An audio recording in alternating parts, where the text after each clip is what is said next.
지난주에는 못 배웠네요. 한 주가 금방 돌아오는 것 같지만 또 한 주를 못 뵙고 보니까 또 새로운 것 같습니다. 오늘은 마태복음 24장 말씀으로 교전하겠습니다. 이제 24장과 25장에서는 그 감람산 광화라고 이렇게 말씀해서 앞으로 될 예언에 대한 부분입니다. 이 부분의 말씀이 어떻게 보면은 우리에게 생소하고 또 어렵고 그리고 그렇게 중요할까 이렇게 생각할지 모르지만 이것은 정말 중요하고 또 여기서 가장 중요한 부분이 무엇인가를 꼭 생각해야 됩니다.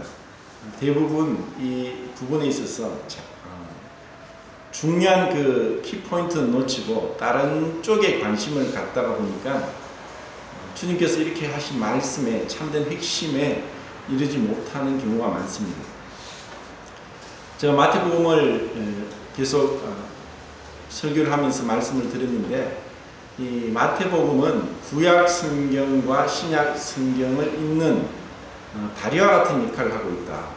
그래서 특별하게 하나님께서 세리 마태를 통해서 굉장히 조직적이고 또 치밀하게 이 마태복음의 그 배열을 하고 있다고 말씀을 드렸습니다. 1장, 2장에서는 주님의 나신, 탄생에 대해서 그리고 6장부터 28장까지는 주님께서 십자가에 못 박히시고 또 부활하시고 마지막 그 지상 대명령을 하시는 것까지 앞에 2장과 뒤에 3장을 빼면은 3장부터 지금 하고 있는 25장까지는 5부분으로 나눠집니다. 그 5부분은 사도행전에서 기록하기를 예수님께서 행하시고 가르치기 시작하신부터 그런 말씀이 나옵니다. 이 마태복음에서 그 3장부터 25장까지는 주님이 행하시고 가르치신 이것을 한달라고 해서 5 구분을 했습니다. 그래서 지금 보는 이 부분은 주님께서 사실 마지막 5번째 가르치심이라고 보시면 됩니다. 앞에 우리가 지난주에 봤던 바리새인과 비교했을 때 바리새인들은 말은 올바로 하는데 행동은 잘못되었다. 그리고 그에 대한 외식에 대해서 강한 질책과 책망 그리고 슬픔에 젖은 탄식이라고 말씀을 드렸습니다. 단순히 책망만 하시는 것이 아니라 사랑하는 자를 향한 또 많은 기적과 은혜를 베푼 그 이스라엘 백성 아브라함 때부터 2000년 가까이 내려오면서 하나님의 기적을 체험했던 그 이스라엘 백성들의 불순종함에 대해서 말할 수 없는 슬픈 탄식이 23장에 있다고 말씀을 드렸습니다. 그리고 이제 24장, 25장에서는 주님의 그 가르치심에 대해서 5번째로 말씀하고 있습니다. 먼저는 행하시고 그 다음에는 가르치신 것은 우리가 본받아야 될 것입니다. 말은 행하고 행하지 않는 사람이 많고 말보다 행함이 멀리 간다고 말을 했습니다. 언행일치가 되는 완전한 사람은 주님 위에는 없지만 언행일치를 위해서 우리가 노력해야 되고 주님의 은혜를 구해야 되는 것은 분명합니다. 말은 행하고 행하지 않는 자들에 대해서는 그것은 인격적인 부분이고 또 우리가 경계해야 됩니다. 그리고 남들에 대해서 판단하기 전에 우리 자신도 먼저 참 행한 대로 하는지를 돌아보면서 주님 앞에 엎드려야 되는 것입니다. 이렇게 5번의 그 강화로 행하심과 가르침으로 나눈 이유는 구약 성경의 모세오경을 의도적으로 의식하게 하고 또 구약의 그 가르침과 다르지 않다. 그리고 그 구약에서 이스라엘 백성에게 말씀하신 그 하나님께서 지금 이제 육신을 입고 와서 행하시고 가르치고 있다는 것을 보여주기 위한 의도가 명백하게 숨겨져 있습니다. 마태복음에서는 주님께서 아브라함의 또 다윗의 자손으로서 유대인의 왕으로 오신 그 주님을 증거하고 있습니다. 우리가 성막을 공부할 때 성막들의 문은 넓이가 10m입니다. 그렇지만 그 10m의 기둥이 4개가 있습니다. 그 4개의 기둥의 받침은 놋이라고 말씀을 드렸습니다. 그 성막들의 문을 통과하면은 놋제단과 물두멍이 있습니다. 그리고 하나님께서 임재하시는 그 성소와 지성소, 회막이라고 하고 또 성막이라고도 하고, 그리고 거룩한 막, 하나님의 집, 황금의 집, 여러 가지 이름으로 불리고 있는 그 성막에 들어가는 그 휘장은 기둥이 5개입니다. 그리고 그 기둥의 받침은 놋이라고 말씀을 드렸습니다. 그 휘장을 5개의 기둥을 통과해서 성소에 들어가면은 오른쪽 이 북편이 됩니다. 진설병 떡상이 있고 왼쪽 남편에는 황금 등대가 있습니다. 그리고 성소와 지성소를 나뉘고 있는 휘장, 그룹이 수놓아져 있는 그 휘장 바로 앞에는 금향단이 있습니다. 그 휘장, 성소와 지성소를 나누는 휘장은 기둥이 4개라고 했고 그 받침은 은받침이라고 말씀을 드렸습니다. 이것은 상징이고 또 주도 면밀하게 계획된 것이고 하나님의 뜻과 마음이 숨겨져 있는 것입니다. 우리는 예수 그리스도를 통해서 하나님을 만날 수 있습니다. 성막은 곧 예수 그리스도의 인격과 사역을 말씀하고 있는 것입니다. 수고하고 무거운 짐진 자들아 내게로 오라, 다 내게로 오라고 말씀하신 대로 우리가 주님의 음성을 듣고 주님 앞에 나아갔을 때 그 놋제단과 물두멍을 통해서 주님의 그 십자가의 사역을 바라보게 되고 우리가 동일하게 그 십자가에 동참함으로 주님의 그 아름다움을 보기 위해서 성소 휘장을 통과해 들어갑니다. 그것은 5개의 기둥을 통과해서 들어갑니다. 받침은 놓신 것은 심판을 이미 받으신 그리스도를 상징하고 있습니다. 우리는 주님을 만나고 나서 이제 진정으로 구약 성경에 있는 참된 의미를 깨닫게 됩니다. 이것은 너무나 중요합니다.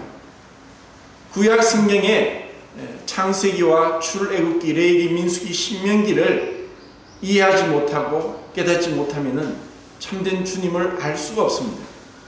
그러고 난 이후에 4개의 기둥, 은받침으로 되어 있는 그 구속을 상징하는 4개의 기둥은 바로 이 사복음서를 말씀하고 있습니다.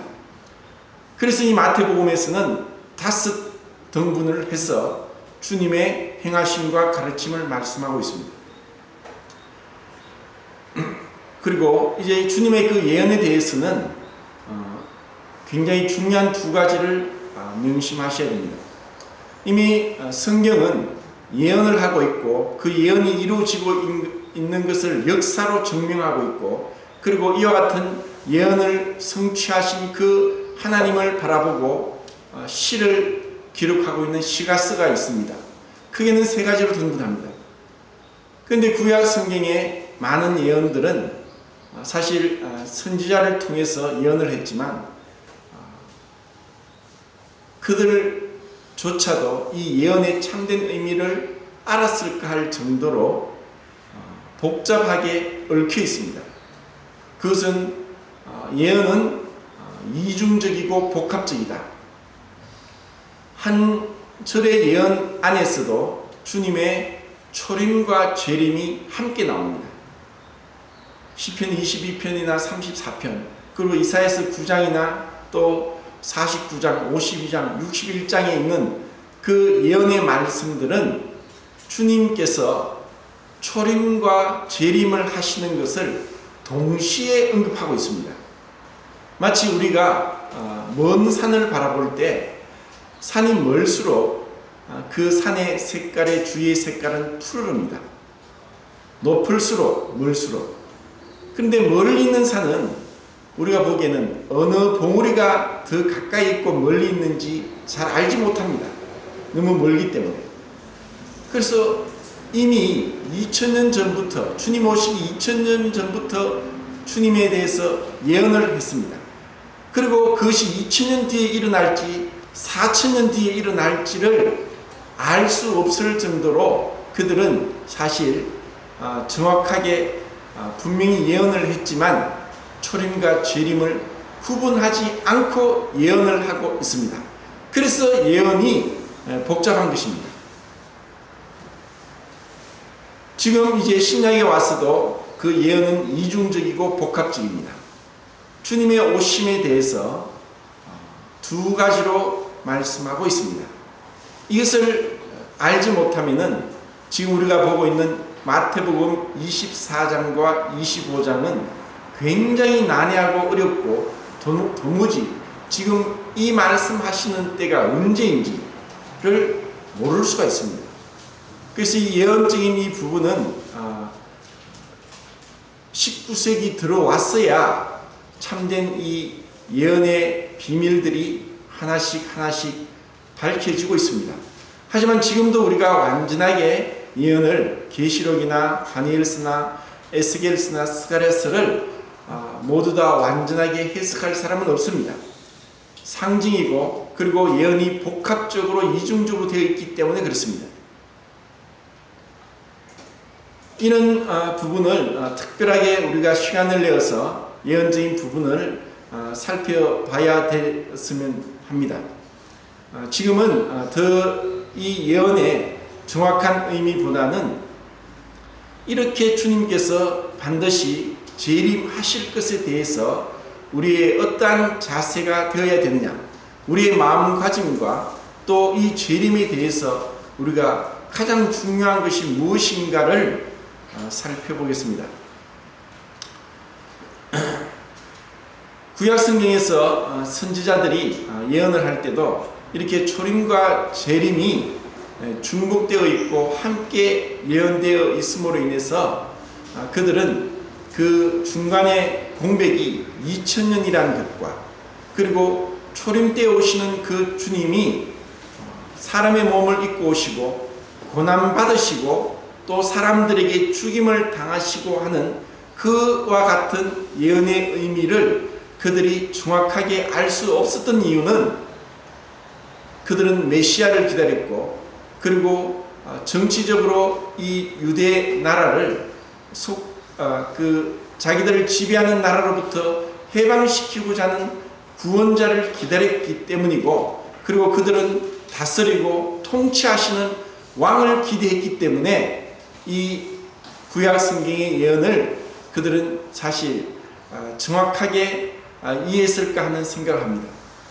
주님이 오셔서 주님께서 친히 그 메시아로서 그리스도로서 행하시고 가르치시는 그 가운데서도 제자들마저도 주님께서 인자가 고난을 받고 사람들에게 잡혀서 또 십자가에 죽고 다시 부활할 것에 대해서 말씀을 3번을 하셨지만 제자들도 그것을 깨닫지 못했습니다. 이제 우리도 주님의 오심은 헬라 원어로는 파루시아와 에피파네이아라고 두 가지로 구분되는데 주님의 강림과 나타나심 이것을 구분을 해야 됩니다. 지금 마태복음 24장 3절에서 주님의 임하시고 나타나심은 강림을 말씀하고 있습니다. 주님은 2번 다시 오실 것입니다. 성도들을 위해서 오시는 한 번과 성도들과 함께 심판하기에 오시는 2번째 재림이 있습니다.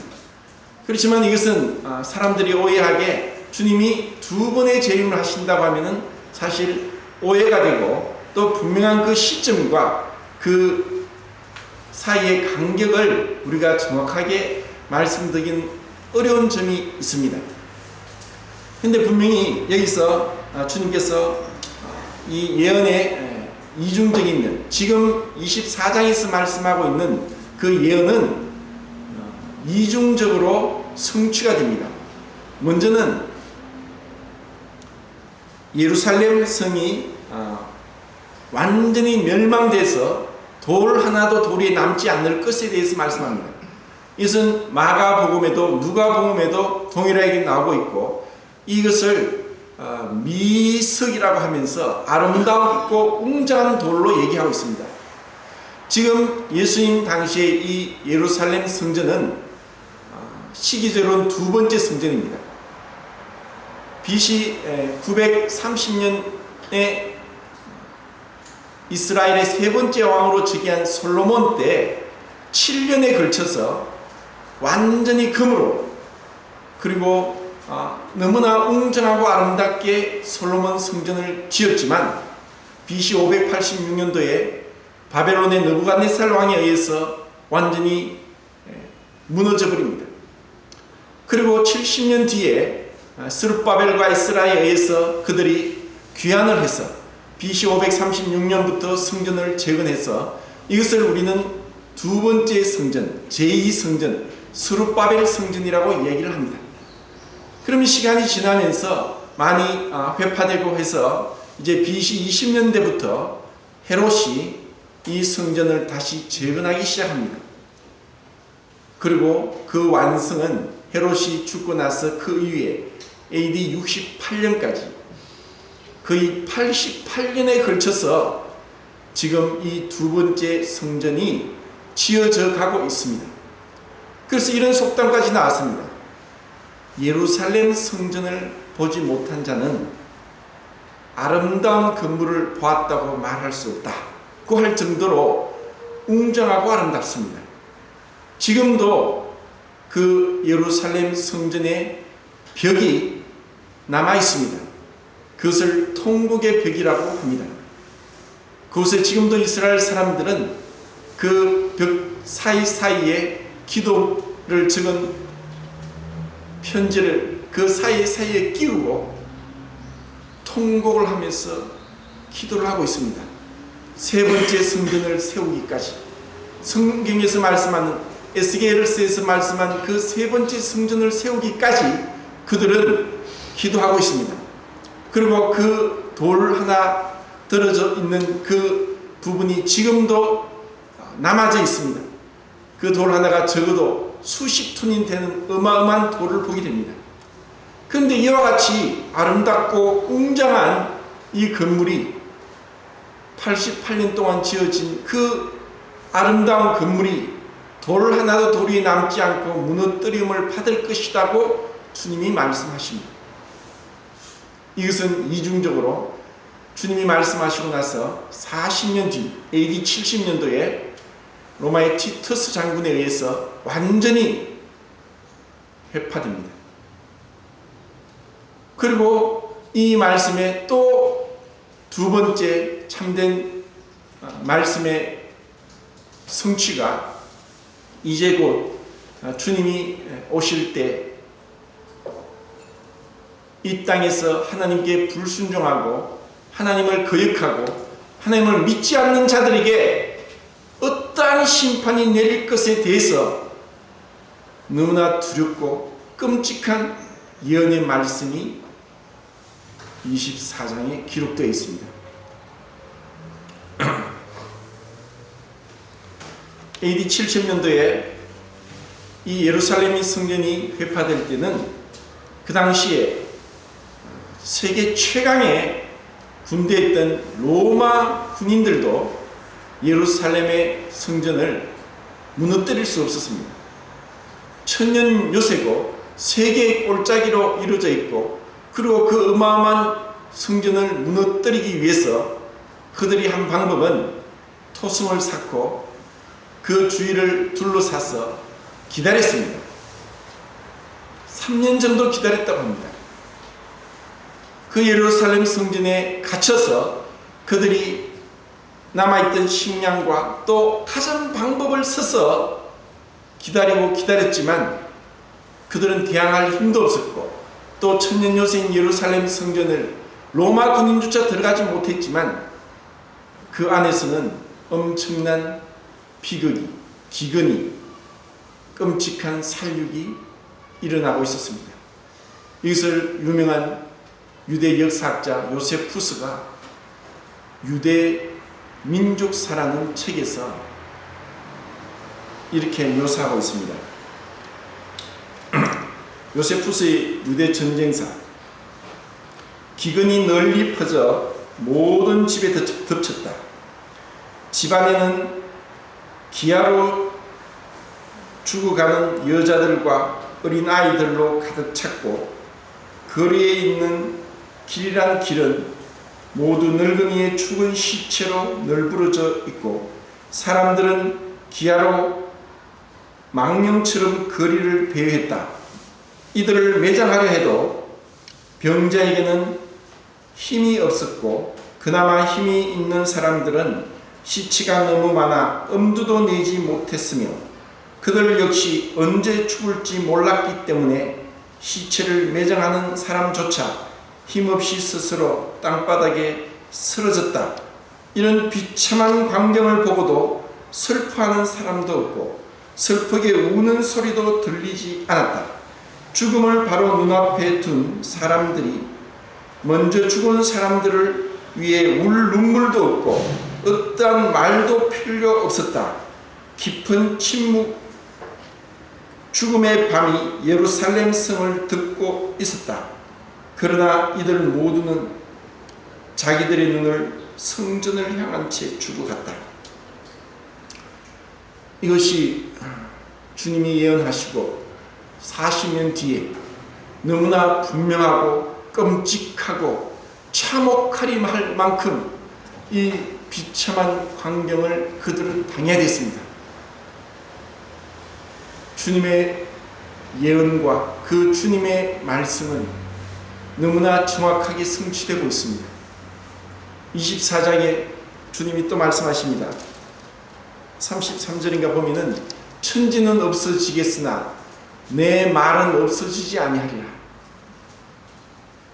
우리는 이 예언의 말씀을 들으면서 이 제자들이 물었습니다. 베드로와 안드레와 야고보와 요한이라고 다른 성경이 나오고 있는데, 주의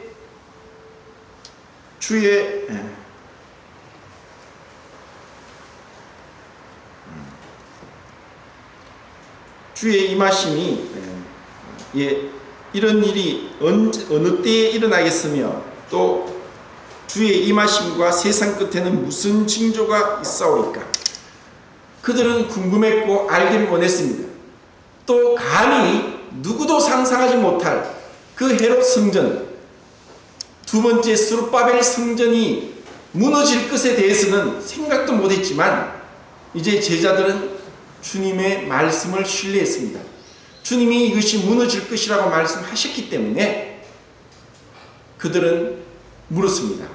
언제 이런 일이 있겠으며 주님이 오심과 그리고 그 마지막 때의 징조는 무엇입니까? 하고 제자들이 물었습니다.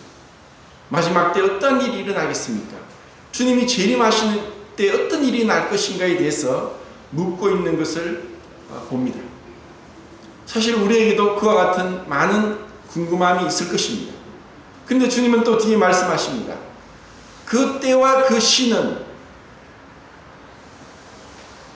하나님만 아신다고 말씀하셨습니다. 사람들은 분명히 주님이 오시는 것은 알지만 그 오시는 때를 많은 사람들이 잘못 짚고 잘못 예언을 해서 사람들에게 오히려 불신을 안겼습니다. 야, 너희들이 말하고 있던 예수님의 재림이 언제냐?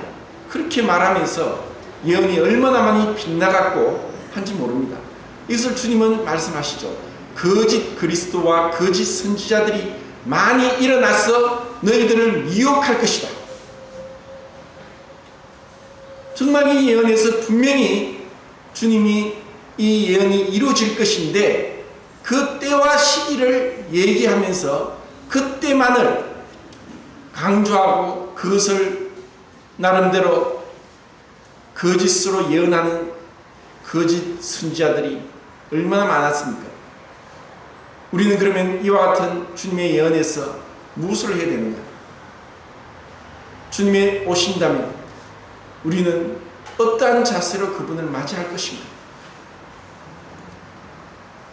하나님을 알지 못하는 자들은 단순히 이러한 심판에 대해서 외면하려고 하고 믿지 않으려고 하고 생각하려고 하지 않습니다. 왜냐하면 그들의 마음과 육체에 원하는 것을 하는 마음대로 하던 그것을 할 수 없기 때문에, 간섭받기를 싫어하기 때문에, 자기만 잘났고 자기만 잘난 가운데 살아가기 때문에. 디모데후서 3장에는 말세에 고통할 때가 이르느니 사람들이 세 가지를 사랑한다고 했습니다. 자기를 사랑하고 돈을 사랑하고 쾌락을 사랑하기를 하나님 사랑보다 더한다. 그리하므로 그들은 배반하고 조급하고 또 무정하고 온갖 악이 넘칠 것을 말씀합니다. 주님도 24장에서 말씀합니다. 불법이 성함으로 사랑이 식을 것이다. 자기를 사랑하고 돈을 사랑하고 쾌락을 사랑하는 이 세상, 주님이 오신다고 심판하신다고 해도 그들은 믿지 않습니다. 그럼 왜 주님이 오셔야 되느냐? 두 가지로 말씀드렸죠. 첫 번째는 성도들을 데려가기 위함이고, 두 번째는 믿지 않는 자들에게 심판을 내리기 위함입니다. 우리는 지금 이 나라에서도 죄를 범한 자를 잡기 위해서 또 오랫동안 뉴스거리가 되고 있습니다. 대통령도 언급을 하고 있습니다. 법을 무시하고 죄를 짓고 공권력을 업신여기는 자에 대해서 응분의 대가를 할 것이다. 우리 모두가 인정하고 우리 양심적으로도 우리가 알 수 있는 그러한 죄에 대한 심판은 반드시 필요합니다. 만약에 죄에 대한 심판이 없다면 우리는 짐승과 다를 바 없을 것입니다. 하물며 우리가 범죄하고 온전치 못한 우리 사람끼리 만든 사회에서도 법을 어긴 자에 대해서는 대가를 지불합니다. 하나님은 살아계시고 하나님은 거룩하시기 때문에 어떠한 죄도 용납하실 수 없습니다. 눈이 정결하심으로 악을 참아보지 못하십니다. 하나님의 심판이 반드시 임해야 되고, 그리고 억울하게 죽은 많은 순교자들과 그리스도인들의 그 피를 하나님께서 신원하시고 원수를 갚으실 것입니다. 오늘날은 정말 하나님이 보실 때 얼마나 악하고 그리고 얼마나 하나님을 무시하고 있고 멸시하고 있는지를 우리는 보게 됩니다.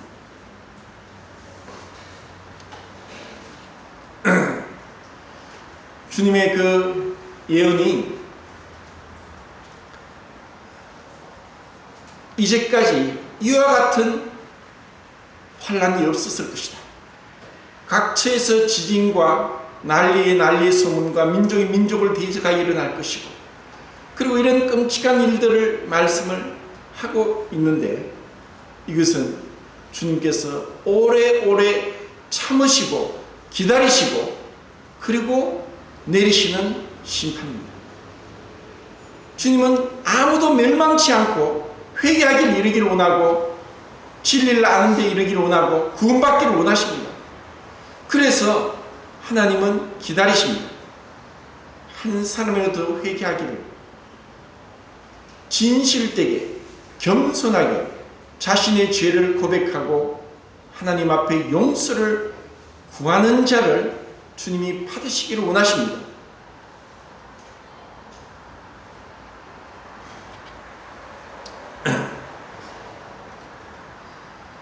이와 같은 주님의 예언에 대해서 임마누엘 벨리콥스키가 Earth in of Hival이라는 지구 대격변이라는 책에서 이렇게 얘기하고 있습니다. 그 순간 지진이 일어나 지구를 뒤흔들 것이다. 공기와 물이 관성에 의해 계속 움직일 것이며 그 결과 해일이 육지를 뒤엎고 바다가 내륙을 휩쓸어 자갈과 모래와 해저 생물들을 땅에 토해낼 것이다. 열기가 생성 심화되고 안반이 높고 화산이 폭발하고 갈라진 땅 사이로 용암이 흘러들어 광활한 지역을 덮을 것이다. 평지에서 산이 솟아올라 다른 산들을 타고 올라가 단층과 융기를 일으키고 호수는 기울고 비워질 것이며 강은 그 강바닥이 드러날 것이다. 광대한 육지가 그 모든 거민들과 함께 바다 속으로 미끄러져 들어갈 것이다. 숲이 불탈 것이고 해일과 거친 풍랑이 그 숲을 뿌리채 뽑아 던져 거대한 집더미를 이루게 할 것이다. 바다는 물이 사라져 사막으로 변할 것이다.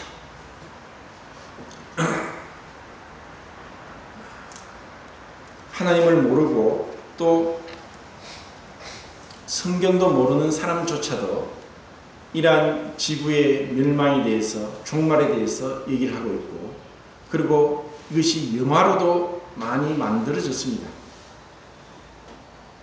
그러나 성경에서는 그와 같은 끔찍한 재난이 닥치는 이유를 하나님에게 불순종하고 하나님 앞에 깨끗하지 못하고 더럽고 또 온갖 악을 행함으로 인해서 내리시는 하나님의 거룩한 진노라고 말씀하고 있습니다.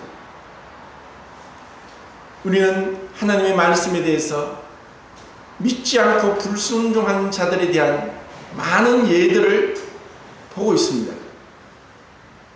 성경에서 지금 읽고 있는 이스라엘이 그렇습니다. 이스라엘은 예수님을 십자가에 못 박아 죽였습니다. 그 대가로, 그 핏값이 그 자손 대대로 1900년 동안 이어져 내려왔습니다. 이스라엘이 70년도에 완전히 멸망받고 1948년도 5월 15일 날 이스라엘을 건국하기까지 1900년 동안 이스라엘이 당한 그 말할 수 없는 수모와 치욕과 그 재난들은 이루 말할 수 없습니다. 요세푸스가 쓴 유대 전쟁 사회에 나오는 것보다 더 끔찍한 일들이 1900년 동안 있었던 것입니다. 그리고 우리 가까이 있는 북한도 동일합니다. 1907년도에 평양 대부흥이 일어났고 이 위대한 부흥 가운데 북한에 3200개 되는 교회가 세워졌습니다. 그렇지만 1905년도 일제강점기 이후로 그들이 많은 어려움을 당하면서 1938년도 9월 9일 날 평양 교회를 위시해서 모든 교회가 신사참배는 우상숭배가 아니라고 결론을 내리고 우상숭배를 교회 안에서 하게 됐습니다. 예배당 안에서 12시만 되면 신사를 향해 절을 했고, 어떤 교회는 신사를 예배당 안에 두고 절을 하고 예배당 안에 들어가도록 한 끔찍한 우상 숭배를 하게 된 것입니다.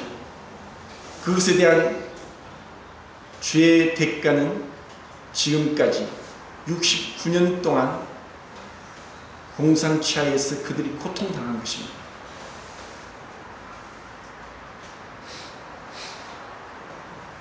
우리는 하나님을 믿고 있고 주 예수 그리스도의 복음에 복종하고 주님을 순종하고 주님을 사랑한다고 말하고 있지만 주님 앞에 얼마나 두렵고 떨림으로 말씀을 듣고 순종하기를 원하는가? 우리가 기다리고 학수고대하고 만나기를 원하는 그 분이 어떠한 분인지, 비록 처음에 오셨을 때는 너무나 초라하고 보잘것없고 보기에 흠모할 만한 아름다운 것도 없고 얼굴은 흉하여서 30대에 벌써 사람들이 50대라고 착각할 정도로 얘기를 했고, 그리고 순환과 고난 가운데 침뱉음을 당하고 뺨을 맞고 옷벗김을 당하고, 그리고 머리에 가시멸관을 쓰고 온몸에 채찍에 그 동물뼈를 달아서 채찍을 맞고 잡아당기면 그 살갗이 찢어져서 피가 나고 고름이 나고 물도 나오는 그와 같은 고통 가운데 손과 발에 못이 박혀서 높이 달리시했던 그 주님, 그러한 주님만을 생각한다면 우리는 주님을 잘못 생각하고 있습니다. 주님이 그렇게 고난받으시면 바로 나의 죄를 인하며 내가 마땅히 하나님의 형벌을 받아야 되고, 그리고 그런 형벌이 끝이 없이 영원토록 이어지는 그 상상하지 못할 지옥의 형벌인 것을 우리가 안다면 주님에 대해서 뜻과 잔을 두고 예배를 드리는 데 있어서 어떠한 마음으로 주님을 사모해야 되느냐, 어떠한 감사로 주님께 예배를 드려야 되느냐, 예배에 대한 가치와 중요성과 예배를 알지 못하면 주님을 알 수 없습니다. 생각만 한다고 믿었다고 해서 되는 것이 아닙니다. 주님은 우리를 만드신 분이기에 우리가 얼마나 잘 잊어버리고 망각하고 그리고 생각하지 않는지 아십니다. 뜻과 잔을 두고 눈으로 보게 하시고 바로 우리를 위해서 생명의 떡이 되시고 물과 피를 다 쏟으시고 죽기까지 하신 그 주님에 대해서 잊지 않도록 매주마다 우리로 하여금 기념하게 했습니다.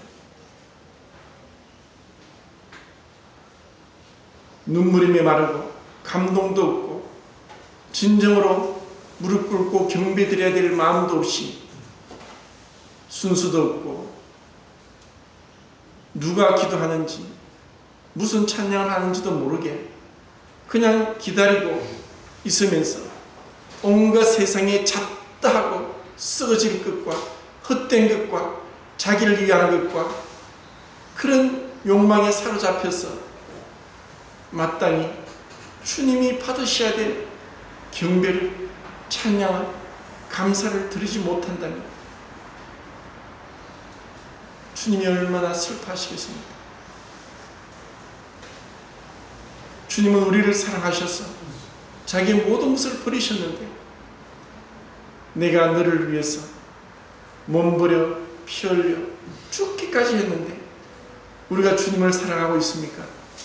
주님을 얼마나 생각하고 있고 주님의 고난을 얼마나 깊이 묵상하고 있습니까? 도저히 우리는 주님 앞에 설 수 없는, 아까 기도 시간에 나온 것처럼 시궁창보다 더 못한 온갖 더러운 것으로 뒤먹먹이 되어서 이렇게 추하고 악한 자를 위해서 주님이 대신 죽으셨는데 그 주님의 십자가가 단순히 1년에 한 번 있는 그 사순절이나 또 주님의 고난을 묵상하는 것을 어떻게 끝이 납니까? 매주마다, 매 시간마다, 매 분초마다 주님의 그 고난이 없었더라면, 주님의 사랑이 아니었더라면 우리는 죄와 허물로 죽었고 방탕에 방임해서 온갖 죄를 짓고도 죄가 죄인 줄도 알지 못하고 불순종과 패역함 가운데 이러한 끔찍한 심판을 받을 수밖에 없다는 것을 우리가 모르고 살아갈 것인데 주님을 이제 만남으로 인해서 이제는 우리가 알고 있습니다. 이제 그 주님이 오실 때는 영광의 주님으로 오실 것입니다. 주님의 놀라운 변용이 있을 것입니다. 이미 우리는 마태복음 17장에서 변화산에서 주님께서 순간적으로 변화해서 그 베드로와 야고보와 요한에게 보이셨던 그 장면을 우리는 기억하고 있습니다. 주님이 오실 때는 이제는 심판주로 오십니다. 먼저는 우리에게 우리의 신랑 되신 분으로, 우리의 영원한 신랑 되시고 우리의 영원한 사랑이 되시며 우리의 영원한 안식처와 피난처가 되시는 그 주님을 데리고 오시기 위해서 주님이 오실 것입니다. 그것이 파루시아입니다. 주님의 강림하심, 우리를 먼저 사랑하는 자를 데리고 오실 것입니다. 이것을 휴거라고도 얘기를 합니다. 우리가 이 땅에 마음이 빼앗기고 서질 것에 대해서 내 육체를 위해서 내 욕망을 위해서 살아간다면 주님을 그렇게 기다리지 못할 것입니다.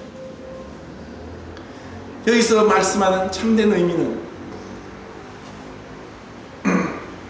우리가 주님을 맞이할 어떠한 준비를 하느냐, 어떠한 자세로 얼마나 지혜롭고 충성된 자로서 청지기의 직분을 감당할 것인가, 나에게 가지고 있는 나의 건강과 나의 재물과 나의 재능은 내 것이 아니라 주님의 것이고 나를 위해서 서는 것이 아니라 주님을 위해서 선다는 것을 깨닫는 자만 주님께 헌신합니다. 사람에게 보이기 위한 것이 아니라 주님 앞에 보이기 때문에 해도 부족하고 해도 더 드리고 싶은 것이 참된 헌신의 마음입니다.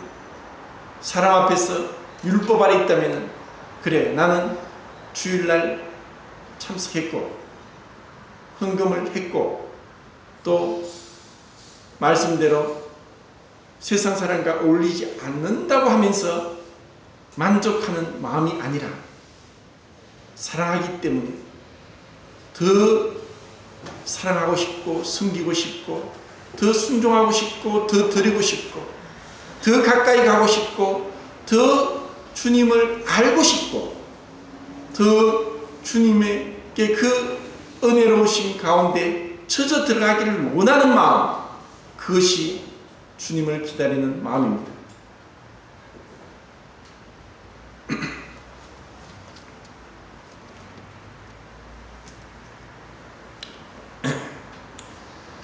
주님이 이제 이와 같이 끔찍한 그 재난에 대해서 말씀을 하시면서 너희들이 미혹되지 말라, 속지 말라, 거짓 선지자와 그리스도들이 많이 일어났다. 그리고 큰 표적과 기사를 행하여서 택하신 자마저도 미혹하고자 할 것이다. 우리는 마태복음 22장에서 왕의 잔치 비유를 말씀하면서 청함을 받은 자는 많되 택함을 입은 자는 적다고 말씀하신 말씀을 들었습니다. 청함은 칼레오고 택함은 에칼레센이라고도 합니다. 우리는 모두 다 청함을 받았고 그리고 택함을 받은 것은 바로 주님의 그 완전하신 지식과 완전한 뜻 가운데 창세전에 영원한 때 전에 우리를 구원하시고 부르시고 그리고 어렵다 하시고 영화롭게 하신 그것이 바로 하나님의 사랑이라고 말씀을 드렸습니다. 우리가 먼저 하나님을 사랑한 것이 아니라 하나님이 우리를 먼저 사랑하셨습니다. 그리고 우리를 때가 참에 불러주셨습니다. 우리가 남들보다 더 나은 것도 아니고 남들보다 더 뛰어난 것도 아님에도 불구하고 그분의 미리 아심을 따라서 미리 택하셨고 우리를 사랑하셨습니다. 그 사랑을 입었기에 우리는 주님 앞에 나올 수가 있습니다. 이제는 주님의 그 사랑에 얼마나 우리가 충성되고 또 지혜롭게 이 남아있는 때를 살 것입니다. 지금도 우리가 이런 얘기를 한다면 사람들은 믿지 않고 그들도 보지도 않습니다. 야, 지금이 어떤 세상인데 지금 평균 연령이 여자가 86세야 이제 100세를 얘기하고 있고 좀 있어봐 의학이 발달해서 120세는 거뜬히 살 거야. 그러니까 이제 정년퇴직하고 인생의 반은 노후를 즐겨야 되는데 지금 부지런히 노후를 위해서 준비해야 돼. 그들은 이 땅에 영원히 있을 것처럼 생각을 합니다. 그랬으면 얼마나 좋겠습니까? 하지만 우리가 변화되지 않고 우리가 여전히 죄악 가운데 있으면 이 세상이 아무리 좋을지라도 이 세상이 결코 좋은 천국이 될 수가 없습니다. 여전히 죄가 있고 욕심이 있고 싸움이 있고 시기 질투가 있는 곳에 어떤 평화가 있겠습니까? 앞으로 더 놀라운 시대가 일어날 것입니다. 우리나라는 이제 좀 있으면 자기 부상 열차가 세계에서 두 번째로 운행되는 나라가 될 것입니다. 일본은 이미 자기 부상 열차를 운행하고 있습니다. 그것은 레일을 붕 떠서 8mm 정도 떠서 달립니다.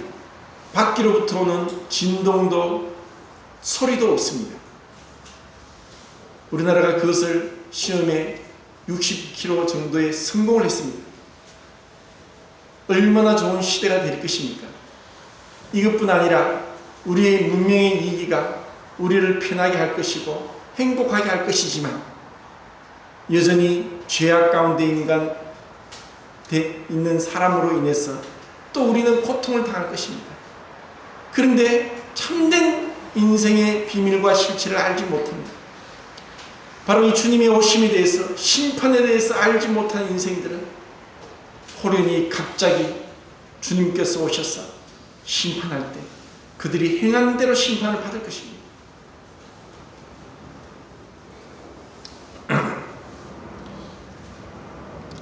주님은 계속 반복해서 인자의 임함에 대해서, 다시 오실 것에 대해서, 강림하실 것에 대해서 그렇게 누누이 말씀하고 계십니다.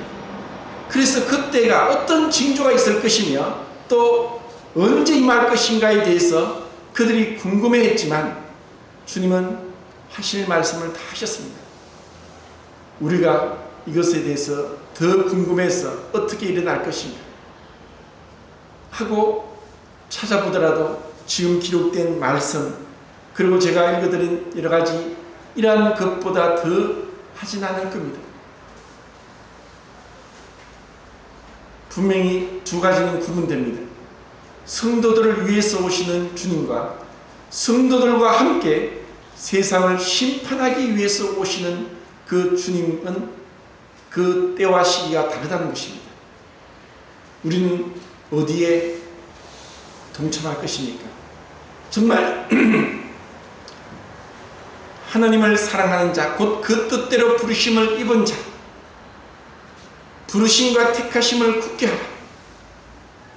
주님의 사랑을 입은 자라면 주님의 사랑 가운데 이러한 재난을 얼마나 통과할지 모르지만 요한계시록 6장에 기록되어 있고, 그리고 주님은 이 끔찍한 재난들에 대해서 이미 구약의 선지자들을 통해서 예언하고 있는데, 우리가 구분해야 될 것은 구약 성경이 주의 날, 여호와의 날, 야곱의 환난의 때라고 말씀합니다.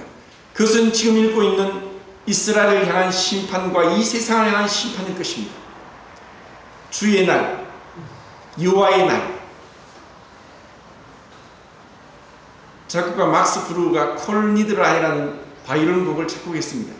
그것이 신의 날이란, 결국 요엘서와 스바냐서와 스가랴서와 그리고 이사야서에 기록된 그 여호와의 날, 신의 날, 심판의 날, 진노의 날, 복수의 날에 대해서 많은 사람들이 이제 구약 성경의 선지를 통해서 알고 있습니다. 신약 성경에도 주님 말씀합니다. 주의 날. 그 주의 날은 먼저는, 첫 번째는 영광 중에 우리를 데리고 오실 그 주님을 보게 될 것이고, 신랑 되신 우리의 참된 우리의 사랑의 대상이 되신 주님을 만나게 될 것이고, 그리고 이 세상은 주의 날, 구약 성경에 예언되어 있는 그 주의 날을 끔찍한 재난을 통해서 그들은 알게 될 것입니다. 근데 요한계시록에 보면 주님 말씀합니다. 이런 끔찍한 재난을 받고서도 그들이 회개하지 않는다. 죄가 얼마나 무서운지 아십니까? 고통 가운데서 탈출하지 못하고 그 고통을 당하면서도 그들은 회개하지 않습니다. 이것이 끔찍한 죄의 모습입니다. 우리 그리스도인들은 회개가 끝났습니까? 회심은 한 번 있을지라도 회개는 계속 반복됩니다. 출애굽기 28장에서는 모세가 아론과 그 나답과 아비후와 엘아살과 이다말의 몸을 씻겨주지만 이제 그들은 스스로 물두멍에서 손과 발을 씻어야 됐습니다. 성소 안에 들어갈 때와 그 노제단에서 번제물을 태울 때 동일하게 손발을 씻은 것처럼 우리가 주님 앞에 나가기 위해서 말씀으로 깨끗하게 하사 말씀으로 깨끗하게 되고 우리가 자백함으로 주님께 우리의 죄를 고백함으로 정결함을 입어서 그 영화롭고 아름답고 거룩하신 주님 앞에 나가는 것입니다. 얼마나 우리의 허물과 죄를 알고 있느냐, 빛 가운데 나가면 나갈수록 알게 됩니다. 산을 올라가면 올라갈수록 중력의 힘을 실감하는 것 같이 주님 가까이 나가면 나갈수록 우리의 허물과 죄를 깨닫게 됩니다. 그러면 그럴수록 우리는 정결함을 잊게 됩니다. 그리고 세상에 대해서 이 세상이 얼마나 악하고 타락해 있고 죄 가운데 있는지를 알게 됩니다. 빛 가운데 나가야 어둠이 드러납니다. 우리 마음에서부터 정결을 삼아야 됩니다.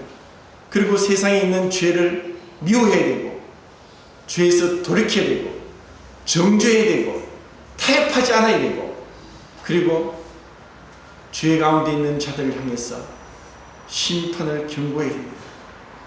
회개하지 아니하면 돌연히 갑자기 심판을 받을 것이다. 하나님이 만드신 이 세상은 주님께서 처음 세상은 물로 세상을 심판했지만 이제는 불로서 심판하신다고 말씀하신 그 말씀이 너무나 명백한데 우리가 그것을 안다면 첫 번째 우리는 자신을 정결케 하고 두 번째 영혼들에게 복음을 전할 것입니다. 남아있는 자들, 깨닫지 못하는 자들, 불순종하는 가운데 있는 자들을 향해서 우리가 얼떠한 마음을 가져야 됩니다. 복음 집회는 늘 준비되었을 때 복음 집회를 하는 것입니다. 우리가 영혼을 데려오는 것은 집회가 있기 때문에 데려오는 것이 아니라 평상시에 기도해야 되고 찾아가야 되고 선물을 해야 되고 책을 전해줘야 되고 그리고 그들을 위해서 울어야 됩니다. 그것이 주님의 마음입니다.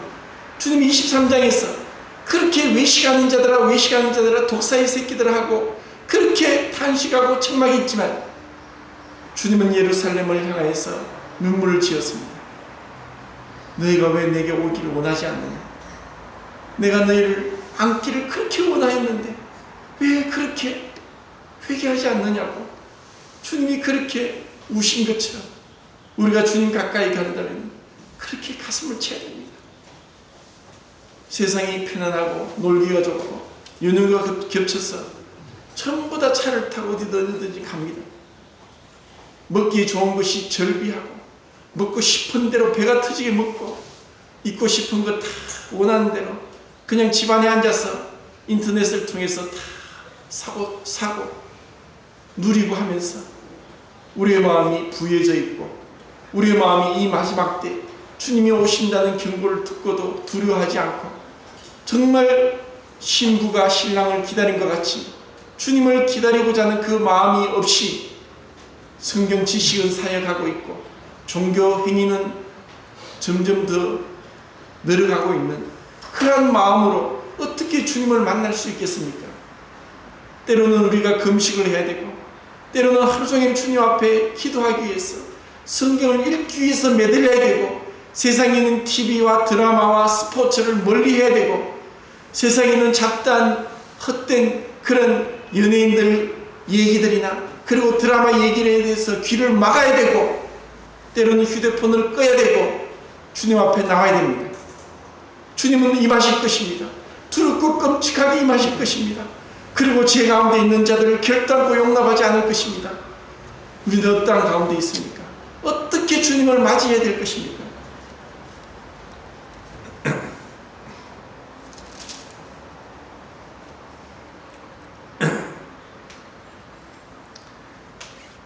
(24장) 이제 후반절부터 25장까지 주님은 이제 더 알아듣기 쉽도록 5가지 비유를 말씀하십니다. 이것은 다음 주에 이 5가지 비유를 보겠습니다. 그러면은 데살로니가 전서를 보고 말씀을 정리하겠습니다. 데살로니가 전서 4장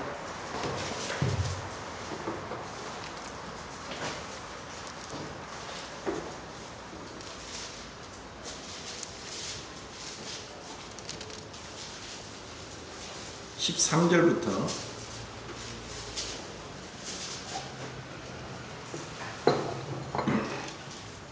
마지막 절까지 같이 읽어봅시다.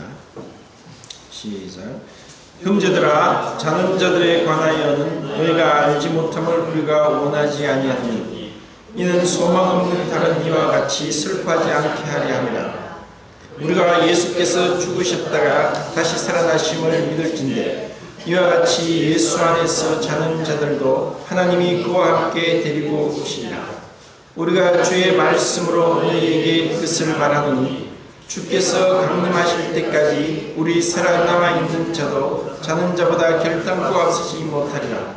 주께서 어령과 천사장의 소리와 하나님의 나팔 소리로 친히 하늘로부터 강림하시니 그리스도 안에서 죽은 자들이 먼저 일어나고 그 후에 우리 살아남은 자들도 그들과 함께 구름 속으로 끌어올려 공중에서 주를 영접하게 하시리니 그리하여 우리가 항상 주와 함께 있으리라. 그러므로 이러한 말로 서로 위로하라.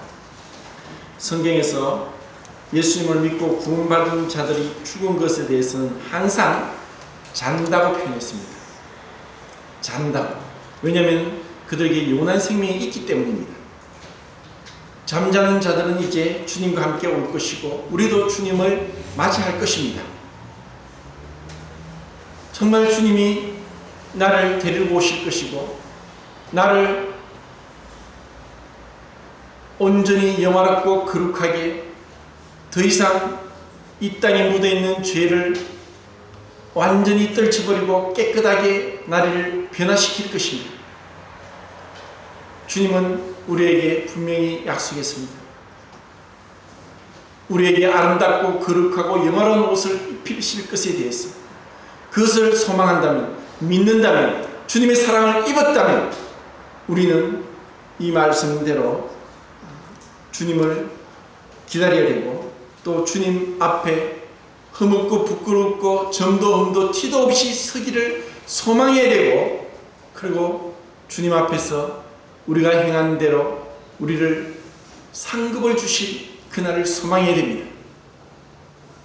분명하게 믿는 자는 삶의 변화가 있습니다.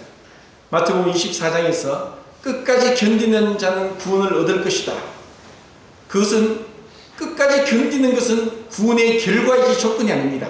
만약에 끝까지 견디는 것이 구원의 조건이라면 구원받을 자가 아무도 없습니다. 우리의 삶의 정결함과 그리고 하나님 앞에 흠없이 인내로서 성령의 열매를 맺는 것은 구원받은 결과입니다. 내가 정말 주님의 은혜를 입었는지를 우리의 삶을 돌아봐야 됩니다. 나에게 성령의 열매가 있는지. 사도 베드로는 믿음의 지식의 덕의 인내의 경건을 경건의 형제 우애를 형제 우애의 사랑을 공급하라 하고 말씀을 했습니다. 그리고 성령의 열매는 사랑과 희락과 화평과 오래 참음과 자비와 온유와 양선과 충성과 절제다. 사랑하는 자와 함께 영원히 있을 것, 결코 헤어짐이 없을 것이, 그리고 우리의 죄로 인해서 고통당할 것이 없을 그날을 소망한다면 준비합시다. 언젠가 올 것입니다. 우리가 살아서 주님을 맞는 그 영광스러운 소망도 꿈꿀 수 있을 것이며, 만약에 그렇지 않다면 반드시 우리는 자다가 깰 것입니다. 사망을 영원히 패하시고 영원한 생명을 허락하신 그분의 은혜로운 그 사랑의 교제 가운데 영원히 거할 것입니다. 에베소서 6장에서는 잠자는 자여 죽은 자 가운데서 일어나 빛을 발하라고 말씀합니다. 우리가 정말 생명이 있다면, 영생을 얻었다면 더 이상 세상에 취하지 말고 졸지 말고 깨어서 주님 만나기를 사모합시다. 우리가 어떠한 사람이 되어야 마땅하니 주님이 우리를 영광스럽게 맞이할 그날을 소망하게 됩니다. 주님의 마음으로 주님 오실 때 다 같이 잘하였도다 착하고 충성된 종아 지혜로운 청지기야 하는 그 음성을 우리가 듣고자 하는 소망으로 살아가기를 진정 원합니다.